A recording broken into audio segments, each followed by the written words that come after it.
तो ऐसा लग रहा था कि मैं ये जो जिंदगी ये जी रहा था या मैंने ये जिंदगी जी कोई दूर से उसको लेखबद्ध कर रहा है, दिख रहा है और मेरे सामने एक सरप्राइज दे रहा है।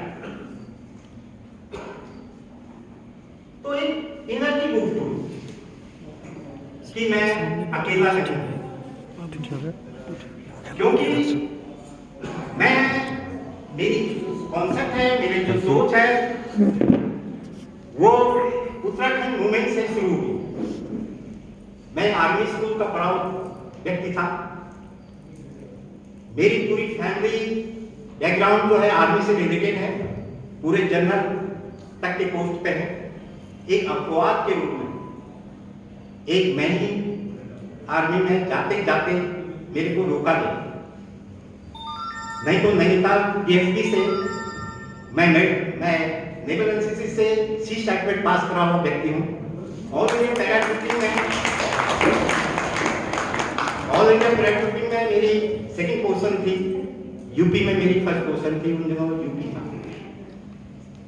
तो मेरे को मेरे रिश्तेदारों ने मेरे से कहा कि आपके फैमिली में इकोनॉमी ठीक करने के लिए खाने का एक ही जरिया है क्या फौज, कोई दूसरा काम? मेरे से कहने लगे कि अब इलेक्ट्रॉनिक चिप विकसित होने जा रहा है, इसमें कदम लो। मैंने दिल्ली से इलेक्ट्रॉनिक से डिप्लोमा लिया और खुशी से नहीं डिप्लोमा लिया, खुशी से इलेक्ट्रॉनिक क्षेत्र में नहीं गया, उनकी मांग को रखने के लिए मैं गया।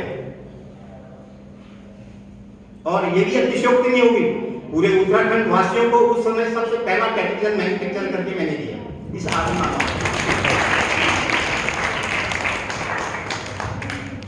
उसके बाद मन तो था, मन तो बचपन में एक अलग चीज के लिए पैदा हुआ था। मेरे को पर्यावरण से बहुत लगाव था। मैं जाति धर्म संप्रदाय ये सबसे दूर हूं। बचपन में क्लास बच्चों की तरह आपसे तो छोटा था। इंटरवल में जब मैं खेलता था तो मेरा बेस्ट फ्रेंड जो होता था उस स्कूल का माली हुआ करता था, माली का, जिनके साथ बच्चे तो खेल रहे हैं, झूला झूल रहे हैं, टिफिन का यूज कर रहे हैं, मैं माली अंकल के साथ हर बातों का प्रश्न पूछना, शेयर करना, उनके साथ मदद करना, खुद में इस टाइप से। तो एक नेचर के प्रति मेरे को बचपन से ही लगाव था। उससे पहले की अगर पीछे की बात जाए तो ऐसा होता है कि जाड़ों के दिन थे, रानी खेत में पिताजी आर्मी के थे, अपने बच्चे को सवेरे सवेरे ठंड में बचाने के लिए माँ बाप क्या करते हैं, अपने साथ ब्लैंकेट में रख के बिस्तरे में उसको तोड़ के कुछ कहानी किससे सुनाते हैं, इसलिए कि धूप का इंतजार और बच्चा ठंड से बच जाएगा तो उसके बाद ये बाहर निकल जाएगा। तो मेरे को बार बार वो धार्मिक भगवानों की भजन इस टाइप के मेरे को या देश प्रेम की बातें ये मेरे दिमाग में आते थे। तो एक दिन मैं अचानक पूछ बैठा, पापा भगवान क्या होता है? उन्होंने एकदम उत्तर नहीं दे पाए, 1-2 मिनट लगाए, क्योंकि उनके दिमाग में शायद उस समय ये स्थिति आ गई होगी कि बच्चे को मैंने, क्योंकि इसमें बड़ा होना है करके मैं इसको सही आंसर दो। तो उन्होंने कहा कि बेटा भगवान उसे कहते हैं जो हमारे दुख दर्द हमारी समस्या का समाधान करता है, उसका नाम भगवान होता है। ठीक हो गया, स्कूल की तैयारी करी, स्कूल में गया तो 4-5 दिन टेबल में बैठ के क्लासरूम में बैठ के ये समझ में नहीं आया कि पापा ने आसानी से तो कहा, क्या उसका कोई सूरत शक्ल भी होती होगी, ये दिमाग में थॉट्स आते रहे। पर दिमाग में ये बात आई कि पापा कह रहे हैं जो आपकी समस्या का समाधान करता है, आपकी मुसीबतों को साथ देता है, उसे भगवान कहते हैं। 3-4 दिन हो गए, पढ़ाई में ध्यान नहीं। एक दिन स्कूल से जब आया तो जब स्कूल ड्रेस खोली तो खोलते खोलते नजर अपने पीटी शूज जूतों में गई, तो दिमाग में ये आया कि पीटी शूज ने, इस जूते ने आज तक मेरे को ना ठोकर लगने दी, ना कांटा चुभने दिया, इसने बहुत साथ दिया। मैंने दीवार पे उन जूतों को रखा और मंदिर से धूप अगरबत्ती लाया, मैं ऐसे पूजा कर रहा था। तो अचानक ऑफिस से पापा आ रहे थे, तो वो देख रहे थे कि ये क्या कर रहा है। तो उन्होंने कहा देखो ये क्या कर रहा है। तो मैं देखा, मैंने कहा पापा ने क्या देखो भी करके, मैं तो पूजा कर रहा हूँ जूतों की। तो पापा अंदर को चले गए और अपने दोस्तों से कहने लगे कि ये लड़का इस दिशा में जा रहा है। और इसको मैंने एक दिन इसने क्वेश्चन पूछा, तो ये जूतों की पूजा करने लगी है। तो फिर खाते वक्त दूसरे दिन पापा मुझसे पूछ रहे हैं, देखो तो मेरी बातों को भी समझा कि क्या जूतों की पूजा कर रहा है। मैंने कहा पापा आप ही ने तो कहा कि जो आपको हर समय वक्त में मदद करते हैं, आपकी समस्या का समाधान करते हैं, मुसीबतों के साथ रहते हैं, तो मेरे जीवन में ये जूते से ज्यादा और मेरा साथी नहीं है। तो कहने का मतलब यह है कि बचपन में जिस बच्चों को, अपने बच्चों को जिस फिलॉसफी में डालना चाहें, उनसे झूठ बोलने की जरूरत नहीं। और शायद वो भी झूठ होता है जब पिताजी कहते हैं कि भगवान तो ये जो कैलेंडर में दिखा रहे हैं इसको कहते हैं। मैं बड़ा होता, मैं भी तो एनालिसिस करता उस बात को। तो माँ बाप सही बातें के लिए बिल्कुल निडर रहे। बच्चे कोई भी क्वेश्चन पूछ सकते हैं क्योंकि पूरा कागज रहता है, उनको हर चीज की पूछने की वो होती है।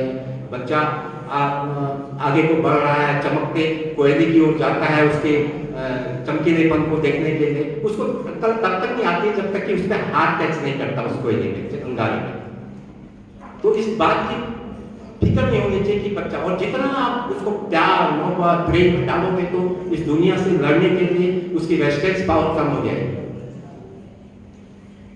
तो कहने का मतलब ये तो बचपन का छोटे छोटे टुकड़ों का मेरा अपना जो याद है इस 17 साल के बाद कुछ। उसके बाद जब मैं पढ़ा लिखा, पापा ने सोचा कि आर्मी में कमीशन लेगा, लाल कवर पहन के आएगा, और इस ढंग की उनकी उम्मीदें थी। हर माँ बाप की उम्मीदें होती है, कोई कहता है डॉक्टर बनेगा, कोई इंजीनियर, कोई कुछ अपनी अपनी जगह पर तोड़ मड़ोड़ के माँ बाप अपनी इच्छाओं के अनुरूप उसको ठानना चाहते हैं। ये भी एक अपराध। बच्चे के अंदर खूबियां टटोलनी चाहिए। हर इंसान के अंदर इस पैदा होते ही कोई ना कोई विशेष खूबी होती है। असली अच्छा माँ बाप वही होता है जो खूबियों को पहचाने। तो मैंने मरे मन से तो वो करा था जो आपको बताया कि टीवी मैन्युफैक्चर या ये सारी बातों से, पर मेरे को मैं असहज महसूस कर रहा था। एक दिन मैं घर में ऐसे था तो मैंने, क्योंकि एक रोज पहले मैं जब रेलवे प्लेटफॉर्म की ओर जा रहा था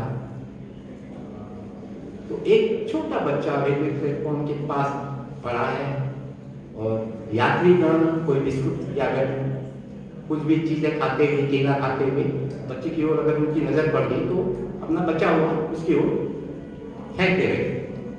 तो मैं भी उस रास्ते से गुजर रहा था तो दिमाग में एक आया कि मेरे तो मम्मी पापा और ये सारी चीजें व्यवस्था मेरे पास, ये बच्चा ये जिंदगी में सरवाइव कैसे करेगा, जिंदगी में कैसे इसका आगे बढ़ोतरी होगी।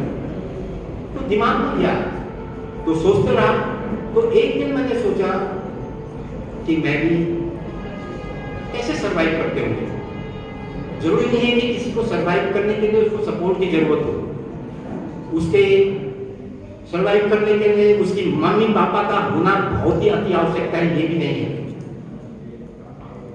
क्योंकि यूनिवर्सल ट्रूथ यही है इस दुनिया में आने और जाने का, बीच में सारी चीजें ये ड्रामा और ये इस टाइप का वंचन इस टाइप का है कि इसमें जो ये बीच का है इसमें आप अपने को कैसा बना सकते हैं या दूसरों के लिए कैसा कर सकते हैं या अपने अंदर किस टाइप की सोचों को भर सकते हैं, ये सारी चीजें ये बीच की चीजें हैं।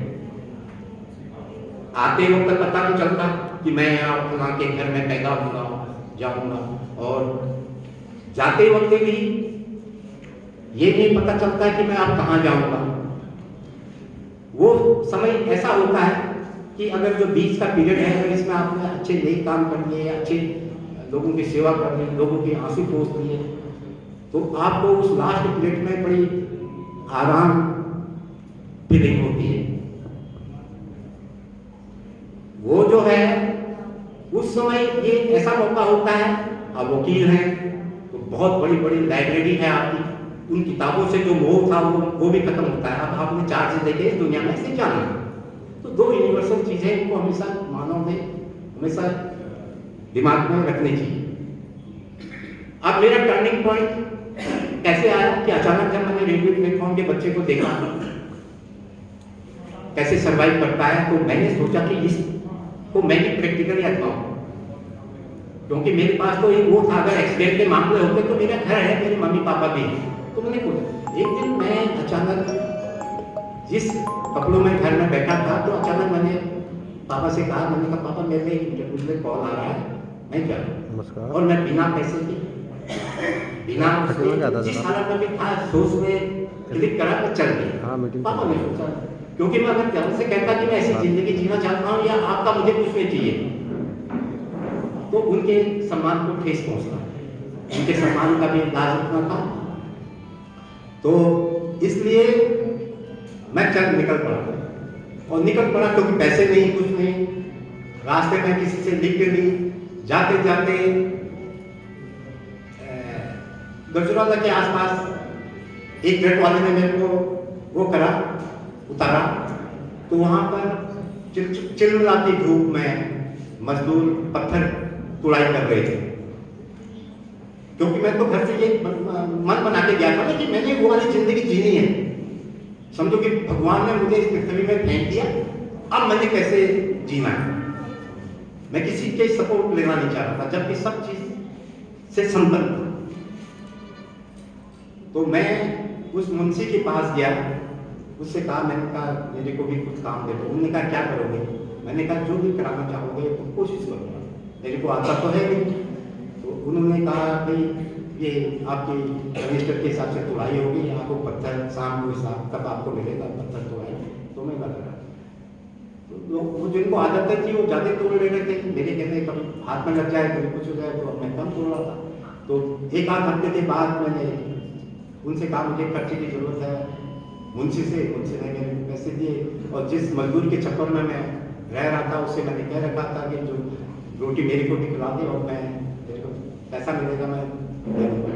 तो फिर मैं सबसे पहले अपने लिए बंडी और एक जोड़ी उस गर्मियों में कपड़ा खरीदा, और जो पिताजी के पहने एक जोड़ी मैं वहाँ को चल पड़ा था, वो उसके घर में उसके बच्चों को मैंने दे दिया। तो कंप्लीट मैं जीरो से अपनी जिंदगी को जीने की कोशिश में लगा। उसके बाद 1-8 महीने मैंने उनकी जीवन शैली को समझने की कोशिश करी और सारी चीज़ें करी। तो उसके बाद मैं वापस आया, और इस ढंग से आया कि नौकरी से बच्चा आ रहा है और छुट्टियाँ, और वो भी अपेक्षा भरी नजरों से कि बेटा नौकरी से आ रहा है, महीने के बाद पता नहीं क्या लाया है घंटे में। तो बहुत ज़्यादा रकम तो थी नहीं, जरा बहुत थी। मैंने कहा पापा साथ पीछे होना है, मेरा मन वैसे कर नहीं रहा है उस नौकरी में। तो मैं वापस आया, तो जो फिर एक पौलगढ़ में एक ऐसी भूमि जो अगर मैं कहूँ पूरे उत्तराखंड में सबसे कृषि योग्य नहीं होने वाली जो भूमि थी वो मेरे पास थी, जिसमें बारिश में भी घास नहीं जम पाती थी। तो उस लैंड में मैंने काम करना शुरू किया। एक झाड़ी नहीं उसमें, एक घास नहीं, कुछ नहीं। तो मैंने उसमें प्लांट लगाने की सोची, तो वृक्ष लगाने की सोची, तो वृक्ष लगाए, तो अब लगाने की सोची तो खड्डा खोदो, तो सॉइल इतनी गंदी कि उसमें एक खड्डा खोदो तो किस्मत इतनी खराब कि खड्डा इतना चौड़ा खोदना है और पत्थर नीचे से इतना बड़ा लग जाए। तो दो साल, कौन सा साल था और किस वर्ष में आपने ये किया, थोड़ा सा ये 19 जो मैं खड्डे खोदने की बात कर रहा हूँ, ये 1955 के आसपास की बात, सॉरी 65 के आसपास की बात, 1965। हाँ, तो महीनों लगे उस चिलमला की धूप में।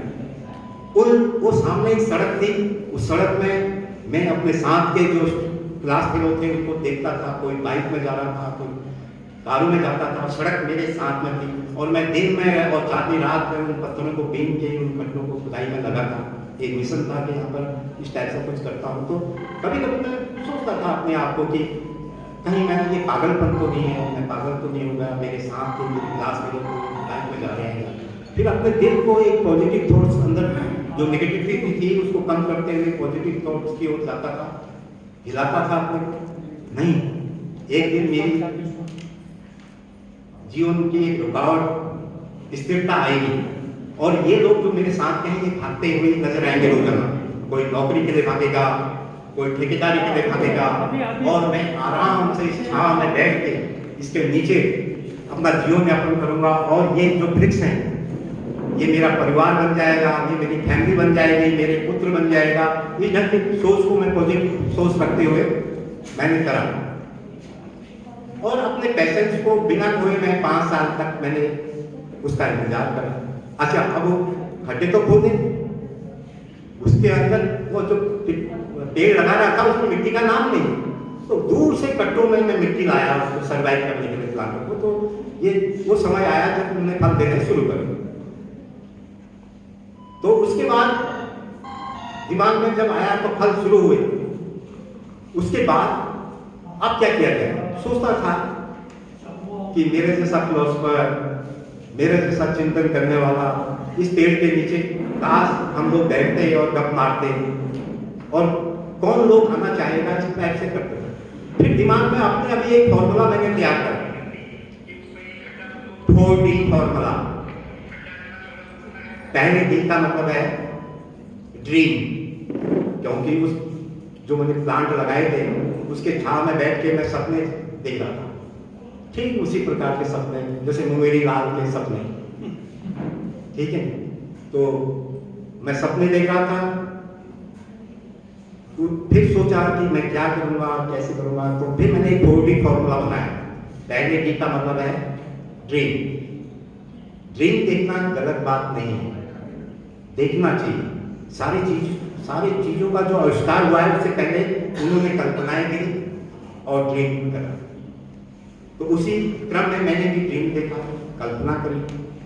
तो उसके बाद जो 4D मेरा फॉर्मूला बना अपने आप, तो पहले डी में ड्रीम यानी कल्पना, सपना। दूसरे ड्रीम में मैंने डिस्कवरी, खोज का मतलब कि मैं यहाँ पर हूँ, यहाँ पर क्या संभावनाएं हो सकती हैं। जो मैंने सपना देखा वो क्या इंप्लीमेंट हो सकता है, नहीं हो सकता है, उसकी एक चेकलिस्ट तैयार है। चेकलिस्ट में उस पिछड़े इलाके में क्या आता, तो जो भी मन में आया मैं लिखते रहा चेकलिस्ट। उसमें मैंने लिख दिया इतने प्रकार के पेड़ पौधे पाए जाते हैं जंगल में, इतने प्रकार के पशु पक्षी पाए जाते हैं, इतने प्रकार के मेडिसिनल प्लांट पाई जाती है। यहाँ तक कि लिखते लिखते पूरी चेकलिस्ट लंबी हुई। यहाँ तक कि ये पॉइंट भी मैं नहीं भूला कि यहाँ के लोग बड़े साली और भोले भाले होते हैं, ईमानदार होते हैं, क्योंकि गाँव के आदमी हुए तो वो भी चेकलिस्ट मांगता है, वो भी हमारी आकर्षक है, वो भी हमारा एक सर्टिफिकेट है ईमानदारी का, कैरेक्टर का। तो ये सारी चीजें मैंने उसमें क्रमबद्ध करी। उसके बाद जो पहला जो डिस्कवरी भी मेरी पूरी हो गई। अब तीसरे डी का मतलब आया डेवलपमेंट और डिजाइन। आप उसको व्यवस्थित कैसे करते हैं। आपने सपना भी देख लिया, आपने दूसरे की डिस्कवरी भी कर दी, वहाँ की अच्छाइयों की लिस्ट बना दी, चेकलिस्ट। उसके बाद तीसरे डी में हमने जो प्रवेश हुआ तो वो डिजाइन का था, डेवलपमेंट का था, कि एक व्यक्ति आप मेरे पास बैठने आएंगे तो उसके लिए एक बोरा भी चाहिए वहाँ पर। अचानक वो मेरे पास 2 दिन के लिए रुकने आता है तो मैं अपनी बूढ़ी माँ की मदद लेके तो पत्थर लगा के वहाँ पर लकड़ी बीन के अपनी रोटियाँ पका के उसके साथ अपने अनुभवों का शेयर करूँ, क्योंकि अनुभव तो सबके होते हैं, बच्चों की, बूढ़ों की, सब लोगों के होते हैं अनुभव। तो जब हम आज भी, मैं धन्यवाद देता हूँ डॉक्टर साहब को, ये जो आज ये मंच यहाँ पर बनाया है, मेरे जैसे आदमी जो निराश हो चुका था इस उत्तराखंड मूवमेंट से, मैं भी 40-45 जेल रहा, मेरे को भी बहुत बड़ी से कहाँ तो उत्तराखंड आंदोलनकारी ने सोचा ये सेफ जगह है, वहाँ मीटिंगें होती थी, सब चीज होती थी, उन लोगों ने हमें वहाँ भी तलाश निकाला तो हमें जेल जाना पड़ा। तो आज मैं जब मैं उदास हो गया था, क्योंकि हमने ऐसा उत्तराखंड के सपना नहीं देखा था, क्योंकि उत्तराखंड की जो मूल अवधारणा थी वो अलग से थी।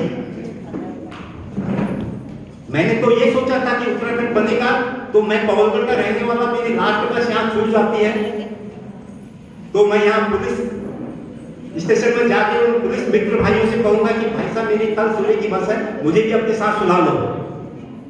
ऐसे सपना की, ऐसे उत्तराखंड की कल्पना करी थी मैंने। तो आज जब अलग अलग जगहों से एक डॉक्टर साहब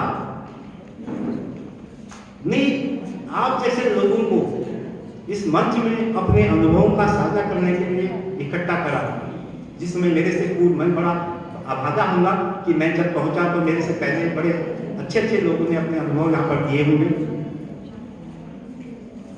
फिर हमारी बहन यहाँ पर दे रही थी, मैंने बड़े गौर से सुन रहा था, तो मुझे जो ये कॉन्सेप्ट लगा तो हम बैठे हैं तो मैं जरा भावुक जैसा हो गया था, आंसू जैसे आने लगे थे। मैंने सोचा कि नहीं, अपने को ठगा हुआ महसूस मत करो। उत्तराखंड पढ़ने के बाद अभी हैं लोगों के दिमागों में चिंगारी है, सोच है। हम जब इसी प्रकार बार बार बैठेंगे, अपने अनुभवों का साझा करेंगे, तो वो दिन दूर नहीं जिस दिन हम उत्तराखंड को एक मॉडल राज्य बनाने के लिए इसकी दिशा और दशा को दुरुस्त करेंगे। सर बहुत बढ़िया, अपने अनुभव आपने बताए। हमारे पास समय की थोड़ा कमी रहेगी, लंच भी करना है, मुझे पर्ची मिली है। तो आपका जो इतना विराट अनुभव है वानिकी के ऊपर, होम स्टे के ऊपर, स्वरोजगार के ऊपर, मैं चाहता हूं कि हमारे श्रोताओं को आप और जो नौनिहाल है, जिन अभी 9 करोड़ कोरोना काल में 9 करोड़ नौकरियां चली गई हैं। सरकार भी बार बार कर रही है कि अब कह रही है कि हमारे पास नौकरियां नहीं हैं। तमाम सरकारी प्रतिष्ठान बेचे जा रहे हैं और भी बिकने हैं। हमारे प्रधानमंत्री ने तो कह दिया है कि हम केवल अपने पास 20% ही सरकारी उपक्रम रखेंगे, बाकी को सब बेच देंगे। तो ऐसे में मुझे मेरे अगले वक्ता जो बहुत अच्छा इन्होंने से कहा कि डिग्रियां तो तालीम की पर्चियां हैं, तो बच्चे जितने भी महाविद्यालय खुल रहे हैं हमारे राज्य में, तो महाविद्यालय भी हर ब्लॉक में खुलने वाला है, तो बच्चे जाएंगे कहाँ? तो आप जैसे अनुभवी लोग जो है उनको बताएंगे कि डिग्रियां पर्चियां न रह जाए, क्योंकि नौकरियां हैं नहीं। तो ऐसे में आपकी जो उपलब्धता है हमारे लिए टीमा में, वो बहुत इम्पोर्टेंट है कि बच्चों को स्वरोजगार के तौर पर, या होम स्टे का जो कॉन्सेप्ट है, वो कॉन्सेप्ट वैसे 1990 में गोवा में चलता था। हमारे कोई साथी लोग जो है वहाँ से आए, अल्मोड़ा वापस आए, तो उन्होंने कहा कि होम स्टे एक बहुत ज़बरदस्त कॉन्सेप्ट है जो गोवा में चलता है, लेकिन उसके बाद से बिल्कुल कहीं दिखता नहीं है। उसमें से गिने चुने लोग हैं और वर्ष 2000 में आपने होम स्टे और उसके इर्द गिर्द जो है, कारपेट के इर्द गिर्द जो है वानिकी, पारिस्थितिकी, पर्यावरण पर जो काम किया है, वो बच्चों के लिए रोजगार की दिशा में किस तरीके से हमारे लिए फायदेमंद हो सकता है, आपका हम इस नई पीढ़ी को क्या उपयोग कर सकते हैं। बार बार अगर ये जरूरत पड़ेगी तो मैं रिक्वेस्ट करूंगा यूटोपियन सोसाइटी के हमारे डॉक्टर साहब और पूरन भाई से और साथियों से कि आपको हम फिर एक बड़े सेशन में यहाँ बुलाएं और आपके अनुभवों को साझा करें बच्चों के बीच में। आज तो संख्या उतनी नहीं है, लेकिन हम एक बड़ा कार्यक्रम कर सकते हैं। तो मैं चाहता हूँ कि आप ज़्यादा एक प्रकाश पहले तो ये डालें कि आप आपके द्वारा शुरू की जो भी स्वरोजगार की ये बातें हैं, ये बच्चों को किस तरीके से आगे बढ़ाना होगा, या जो हमने राज्य के लिए हमने पर्यटन, जब राज्य आंदोलन की बात होती थी हम भी कहते थे कि पर्यटन हमारी आर्थिक तंत्र का सबसे बड़ा हिस्सा होगा, लेकिन सरकारें तो थाईलैंड स्टाइल में करना चाहती हैं। वो तो 4 धाम तक सड़क पहुंचाना चाहती हैं कि जहाँ फराटेदार गाड़ियाँ हैं, लेकिन हमने हमेशा उसका विरोध किया कि हमने कहा कि हमारे संसाधनों को, हमारे इर्द गिर्द चीज़ों को आप बचा के रखिए, ये बर्बाद हो जाएगा तो पर्यटन की भी एक निश्चित सीमा 50-100 साल में खत्म हो जाएगा। जो सस्टेनेबल जो टूरिज्म की हम बात करते हैं वो आपके काम में दिखता है, जो इतने लाभ दशक के बाद सरकारें नहीं कर पाई, वो एक डेवलप नहीं कर पाई पूरे इंफ्रास्ट्रक्चर को, वो आपने अकेले दम पर 12-15 गाँव को लेकर कर दिया है। तो उस पर थोड़ा सा मैं चाहता हूँ कि और थोड़ा प्रकाश अब आया आज का समय में हर माँ बाप ने, अभी मैं इससे पहले मेरी बहन और लोग बैठे थे ना, और बल्कि एक गजल पेश करी थी उस पर, डिग्रियों की बिल पे, डिग्रियां नहीं है वो बिल है, रियल बिल्कुल सत्य रहने वाली बात कही हुई है। क्योंकि आज हर पेरेंट्स ने अपने बच्चे को जिस प्रकार की शिक्षा पद्धति या जिस प्रकार की वो जबरदस्ती उसमें थोप रहे हैं, तो हर एक माँ बाप ने अपने बच्चों को निकम्मा बना दिया। ये बच्चे जिनको अलग अलग बड़े होकर अलग अलग डिग्रियों से नवाजा जाता है, एक दिन आपके ऊपर भारी हो जाते हैं बच्चे, और आप कहते हो कि बेटा आप तो बड़े हो गए हो, आप कुछ काम करो। तो तपाक से बच्चा आपको क्वेश्चन कहता है, ठीक है पापा, कल सुबह से मैं काम करना शुरू करूंगा, मुझे इतने लाख पैसे दे दो, मैं कल से काम शुरू कर देता हूं।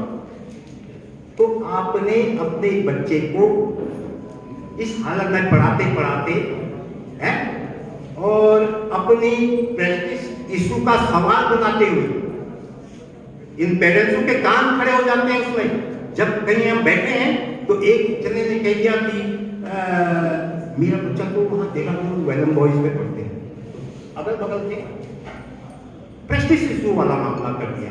आप बच्चे के चरित्र और बच्चे की जीने की उसकी ओर सोच नहीं है आप। तो मेरा ये कहना है, असली पढ़ाई जो है, क्योंकि बच्चे ने आपके इस जीवन में संघर्ष करना है, आप इतना पैसा खर्च करके अपने बच्चे के आगे जन्मजात एक टैग लगाना चाहते हो, सर्वेंट, जिसका मतलब नौकर होता है। आप अपने बच्चे को स्वावलंबी नहीं बना सकते, जिसके आगे नौकर शब्द लगता ही नहीं है। आप अच्छे माँ बाप या अच्छे प्राउड उस दिन होगा आपको जिस दिन आपका बच्चा सेल्फ डिपेंड और स्वावलंबी बन जाएगा। वो कितनों का भला करेगा। और आज यही दशक, यही देश के अंदर पॉपुलेशन हो या बहाने बनाते हैं पॉपुलेशन या फलाना, पॉपुलेशन इससे दुगनी हो जाए, सारे लोग स्वावलंबी हो जाए, सेल्फ डिपेंड हो जाए, तो कोई किसी पे भार नहीं बनता। उसका जीता जाता उदाहरण प्रैक्टिकल मैं कर रहा हूं। आज मेरे साथ करीब 24-25 गांवों के 200 से ऊपर लड़के लड़कियां आईटी सेक्टर छोड़ के, अलग अलग क्षेत्रों से अच्छे जॉब छोड़ के हम लोग मिलकर कम्युनिटी बेस्ड इको टूरिज्म का काम कर रहे हैं। और उन पहाड़ों में जहां पलायन हो गया, राज्य बनने के बाद सबसे पलायन को उत्तराखंड झेल रहा है, उन इलाकों में जाके जंगल जमीन पे उसको एसेट्स मानते हुए उसको रोजगार के साथ उनके साथ जोड़ रहे हैं। जो बचे कुचे उस सीमांत इलाकों में हमारे लोग हैं, कम से कम वो अपना जीवन यापन करें और उनको इन सरकारों से, इन डिपार्टमेंटों से कोई अपेक्षा न रहे। पुराने जमाने में भी हमारे बुजुर्ग जीते थे, उन दोनों भी हम इलेक्शन में वोट देते थे, उन दोनों भी हम खाना खाते थे, उन दोनों भी हमारे बच्चे पढ़ते थे। कभी हमने किसी नेता या प्रधानमंत्री या मुख्यमंत्री को गाली नहीं दी। गाली हम तब दे रहे हैं, हमारी कमजोरी हो गई, हम उनसे बहुत ज्यादा अपेक्षा कर बैठे हैं, हम उन पर डिपेंड हो चुके हैं, इसलिए गाली दे रहे हैं। ठीक उसी प्रकार हम डिपेंड हो गए जिस ढंग से हमने आदतें खो दी। आपके घरों में टेलीविजन है और एक आपके हाथ में रिमोट कंट्रोल होता है और एक क्वेश्चन पे आप चैनल चेंज करते रहते हैं। एक दिन अचानक वो रिमोट कंट्रोल खराब हो जाता है और आपके दिमाग में टेंशन हो जाता है, या रिमोट कंट्रोल खराब हो गया, और रात को बाहर भी बचे हैं तो उन दुकानों की तलाश में जाते हो कहाँ नया रिमोट कंट्रोल मिलेगा। आपके दिमाग में ये भूल जाते हो कि हम मैनुअली भी उसकी चारपाई में से उठ के उसका चैनल चेंज कर सकते हैं। आपने अपनी आदतें खराब कर चुके हैं। अब हमें फिर से समझ आ गया है, आपको इस कोरोना काल में हम सबकी हैसियत, हमारी औकात बता दी है। तो वापस उन वैकल्पिक स्रोतों की तलाश करने की सोचो, उन वैकल्पिक स्रोतों की इज्जत करना सीखो, आने वाले पीढ़ी के लिए उस पानी को बचाने की सोचो, है चाहे वो किसी प्रकार के प्रदूषण हो, कम से कम अपनी आदतें को सही करो। मान लो कहीं पर हम मैरिज हॉल में जाते हैं तो भले ही मैट में अज्ञानतावश किसी ने डिस्पोजल फेंक रखे हैं, कम से कम अपना डिस्पोजल तो हम डस्टबिन में डाल सकते हैं, उससे बहुत फर्क पड़ता है। लोगों के दिमाग में होता होगा कि क्या सबने डाल रखा है, कोई फर्क की बात नहीं है।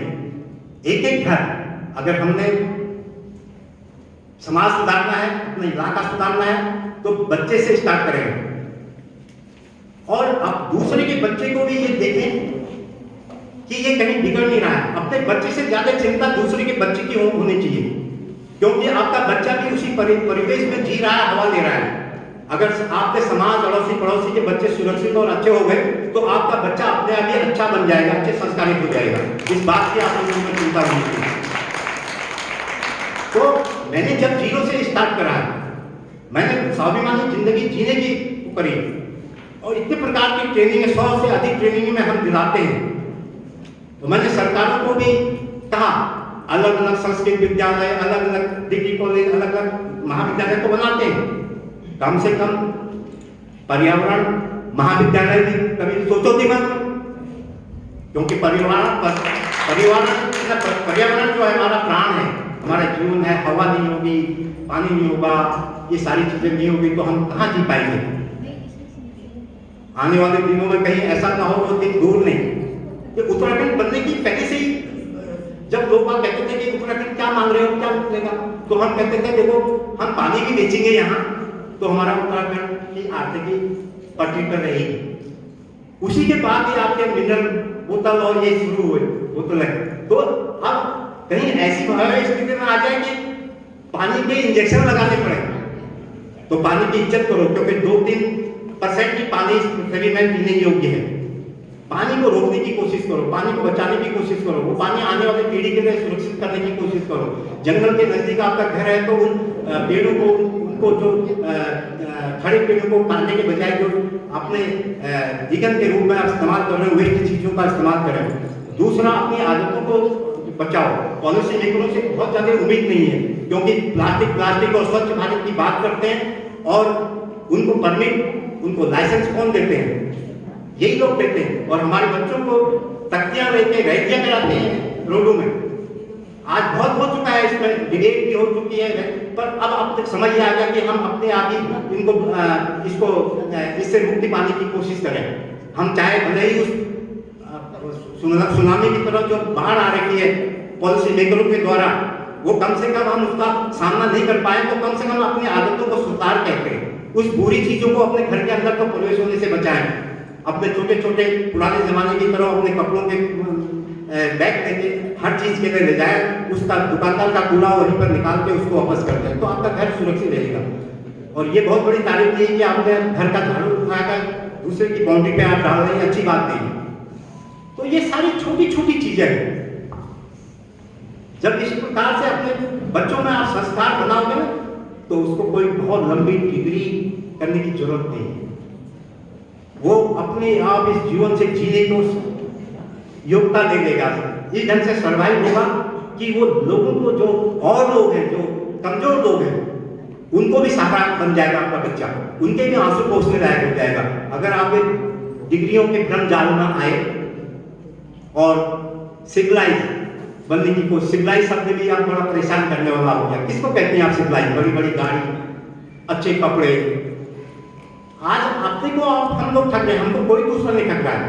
आपकी शादियां होती हैं आपके घरों में, तो आज के समय में भी इतना, जब मॉडर्न समय में भी आप खासतौर पर लड़की की शादी को एक भार स्वरूप मानने लगे हो, दिमाग करना जा रहा है, लड़की की शादी करनी है, इतना पैसा लगेगा, ये लगेगा, इतने लोगों को बुलाया जाएगा, और गांव वालों को दिखाने के लिए, अपने इष्ट मित्रों को जो बाहर से आपके उसको आया उसको दिखाना है, कितनी वीआईपी की लाल बत्ती मेरे पार्टी में खड़ी है।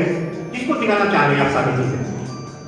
नहीं तो शादी तो अगर उसने जन्म ले रखा है तो साधारण तरीका है, उसकी शादी होनी है, दोनों पक्षों के माँ बाप ने उसको बिना पंडित के ही आशीर्वाद दे दिया, वो शादी संपन्न हो गई।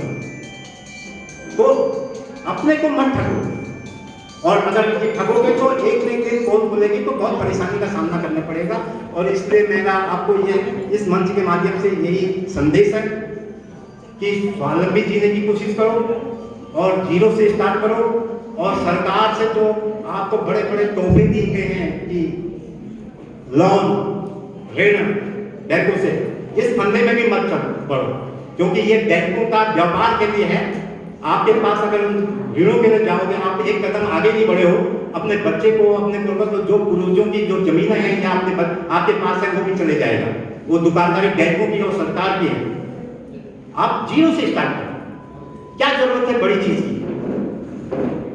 एक कैंची और कंघी पकड़ के किसी के बाल काट के भी शुरू करो। बहुत सुंदर विचार सर आपके, बच्चों को बहुत प्रेरणा मिलेगी आपके विचारों से। एक अंतिम 2 मिनट ले लेता हूँ आपके। एक चीज जो हमारी छूट रही है वो ये है कि आपके इर्द गिर्द बाहर महाविद्यालयों से, स्कूलों से काफी एजुकेशनल टूर्स आ रहे हैं, जो कॉर्बेट के नज़दीक की पारिस्थितिकी के बारे में पढ़ते हैं, पर्यावरण के बारे में पढ़ते हैं। आपने अपने इर्द गिर्द जो चीज़ें सजोई हैं वो समाज के काम आ रही हैं। हम चाहते हैं कि वो हमारे राज्य के काम आती, अगर सरकारों में थोड़ा सा भी नज़रिया होता। एक आदमी का जुनून, एक मनीषी का काम अगर देख के हमारा जो सरकारी विभाग है वो कुछ करना चाहते हैं, तो हमारे यहाँ रोजगार की अपार संभावनाएं हैं।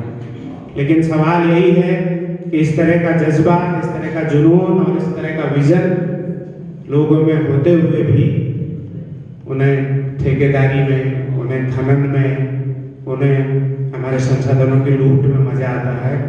ये हमारे सबके लिए दुख का विषय है। आपके इर्द गिर्द जो एजुकेशनल टूर आ रहे हैं वो आपसे किस तरह की बातें सीख के ले जा रहे हैं? क्या खटीमा जैसे छोटे कस्बों में या पहाड़ के छोटे कस्बों में उन बच्चों को, अभी जैसे आपने कहा कि ये सब सीखने की प्रक्रिया है, क्या आपका किया हुआ जो पराक्रम है, जो परिश्रम है, वो बच्चों को एजुकेट करने के लिए कितना फायदेमंद है? और लोगों को, बच्चों के अंदर यही तो डालना है कि स्वरोजगार कितनी बड़ी बात है, स्वावलंबन कितनी बड़ी बात है। उसके लिए छोटे छोटे टूर बच्चों को हम आपके पास लाएं, तो क्या इस तरह की व्यवस्थाएं हैं कि हम अगर किसी को रिकमेंड करते हैं कि आप वहाँ जाइए, तो आपके इर्द गिर्द में किस तरह की व्यवस्थाएं हैं, किस तरीके से जो लोग आ रहे हैं वो आपसे कैसे सीख रहे हैं, उसी में इंक्लूड भी कर दीजिएगा। धन्यवाद। उत्तराखंड जो है भौगोलिक वाला प्रदेश है, अलग अलग भौगोलिक परिस्थितियां हैं, आपका अलग अलग परिवेश है, इसलिए हमें यही वहाँ पर डिस्कवरी करनी पड़ेगी कि आप किस परिवेश में जी रहे हैं। जैसे मेरे जैसा आदमी जंगल के बीच में जी रहा है, जंगल के बीच में जीते हुए वन्य जीव, स्थानीय लोग और डिपार्टमेंट का एक त्रिकोणात्मक संघर्ष छिड़ गया था कि जो फार्मिंग से जुड़े थे उनके बीच में जब एलिफेंट आता है उनकी फसलों को रोक देता है तो गुस्सा आना स्वाभाविक है। तो हमने अपनी सोच को, क्योंकि डिपार्टमेंट में भी इंसान रहता है और फार्मर भी इंसान है, उन वन्यजीवों का कोई कसूर नहीं है, तो हमने समझौता करा कि हम इस टाइप का एक कार्यकलाप करें। हमने उसको समुदाय पर आधारित इको पर्यटन की बात कही। जब समुदाय की इको पर्यटन की जब मैं बात करता हूं तो समुदाय का मतलब है जब तक आप कोई भी काम समुदाय के साथ जुड़ के करते हैं तो आपका कल्चर भी पता रहता है, आपके सारी जो आपकी खूबियां हैं, जो व्यंजन हैं, जो आपका रहन सहन है, जीवन शैली है, वो सब बचा रहता है। इसलिए अगर मैं मान लो एक पौलगढ़ में एक बहुत बड़ा होटल बना देता, उत्तराखंड का सबसे राज्य बनने से पहले से सबसे बड़ा, जिन लोगों की होम स्टे की कोई डेफिनेशन नहीं थी, सबसे पहला होम स्टे है। आज तो सरकारें भी कह रही हैं कि हर जगह होम स्टे को परमिट किया जाए, ये करें। तो अब हमें ये सोचना पड़ेगा कहाँ पर की क्या स्थितियां हैं, परिस्थितियां हैं। तो मेरे वहां पर ऐसी स्थिति थी, जंगल था, लोग बाबू के जंगली जानवर नुकसान कर रहे थे, तो उससे काबू पाने के लिए तो आज मैंने एक स्थिति ऐसी करनी, तो सारे लोग खनन और वन काटने के साथ जुड़े हुए थे। अपने बच्चों को अच्छे स्कूलों में पढ़ाने के लिए रेता पत्ती खनन से चोरना, बड़े पेड़ काटना, एक सवेरे बड़ी गाड़ी खरीद लेना, ये मूल काम था।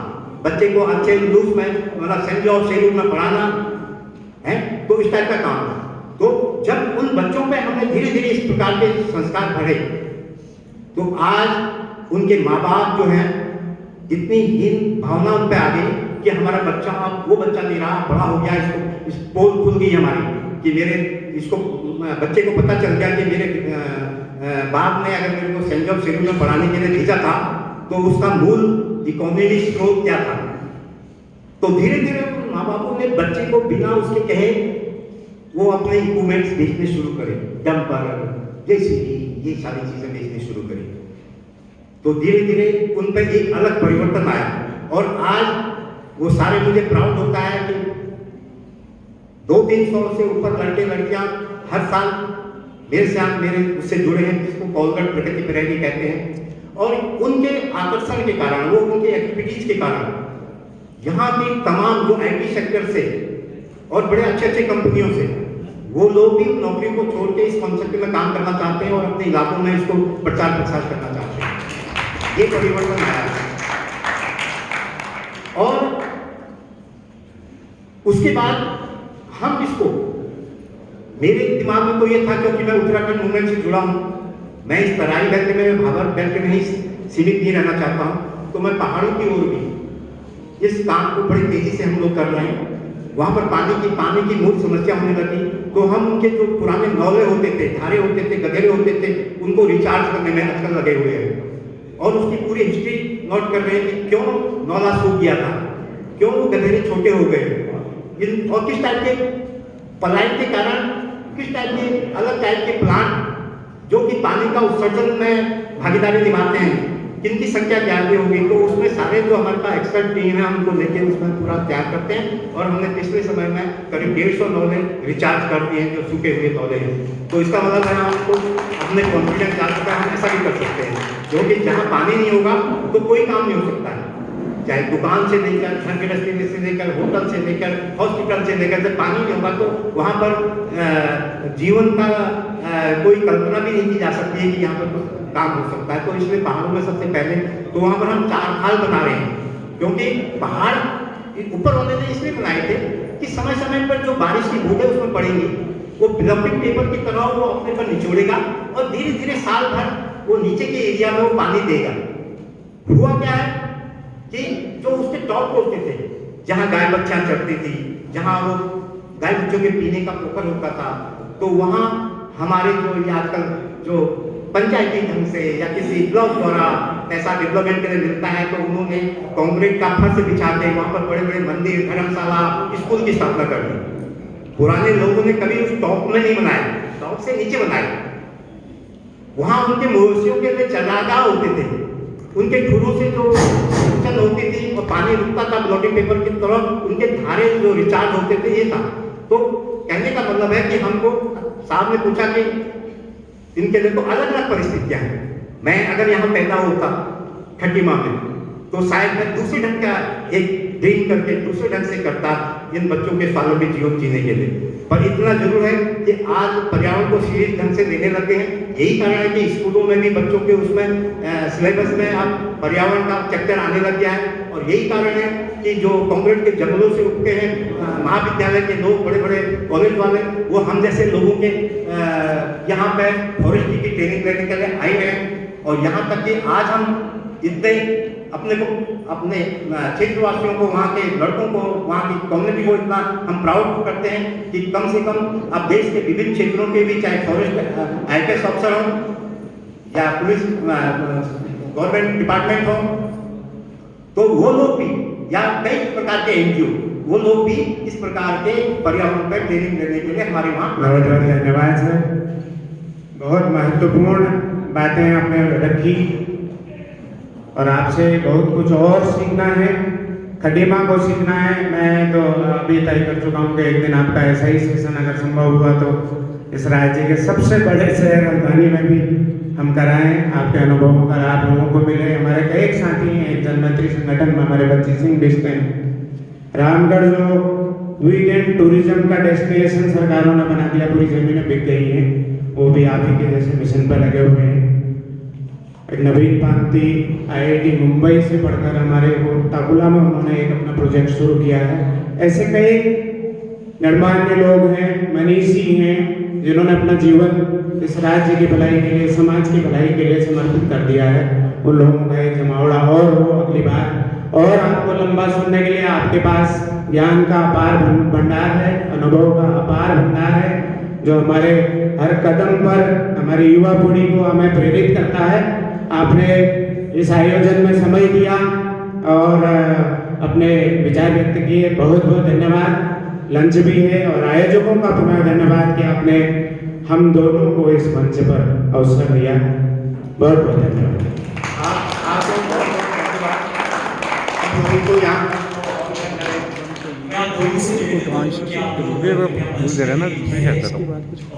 बहुत अच्छी बातें सबने कही कि ऐसे ही जो कार्यक्रम है, इन कार्यक्रमों से चर्चा होती है और वहीं से शुरुआत होती है, जिससे हम अपने पर्यावरण को, अपने प्रदेश को बचा सके, बना सके। यहाँ पे बहुत सारे लोग हैं जिनकी साहित्य में दिलचस्पी है। दुष्यंत कुमार का नाम उन्होंने जरूर सुना होगा, वाली कविता जरूर सुनी होगी कि हो गई है पीर बदन से निकलनी चाहिए, ये सुनी होगी।